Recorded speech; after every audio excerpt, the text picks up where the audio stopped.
Një lloj lëvizjet, mos krijoni stuhin në filxhana kafe. Ishte edhe embriot. Stuhin, po isha një takim një kafe, po në lëvizje s'kam nevojë. Shiko, t'ju them diçka, unë përfaqësoj Jo, Samir për ju. Do kishe mbështetjen tonë. Ne ku ta gjejmë? Po ku ta gjejmë? Duhet me gjetë lëvizjen pra fillimisht, sepse s'kishte lëvizje aty. A s'kishte? Jo, s'kishte lëvizje, ishte një thirrje, jo më ishte një, po patjetër.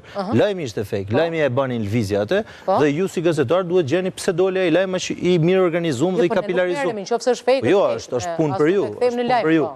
Pra, stuhin filxhan kafet nuk ka, aty ishte një... Gjithsesi në PD duhet ketë një lëvizje që të kërkoj minimalisht hetimin e zgjedhjeve. Duhet ketë dhe ka, po të kush po ban. Unë jam dakord me këtë që duhet ketë një grup që të jetojë zgjedhjet, patjetër. Po edhe ka pasur grup që janë hetuar zgjedhja e shuardos janë në Bruksel, o zotëri, edhe për zgjedhjet. Sigurisht, më jo vetëm në Bruksel, më kena shkuar në çdo kancelari për çështjet e vjedhjeve.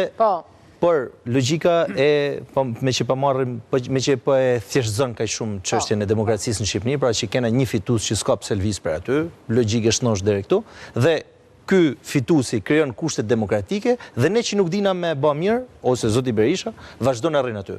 Supozojmë që është kjo. Se vërtet nuk... Një minut pra, një minut logjikën. Lutem, lene të bësh analizën. Lene të shkej logjikën deri në realisht nuk e beson se ata të dy kanë një marrëveshje? Jo, nuk e besoj se. Ba me besu nuk jam pjesë e saj partie. Tash i shpjegoj logjikën e tij. Dakord, zoti Berisha, PD-ja pas ka kap atë opozitën peng.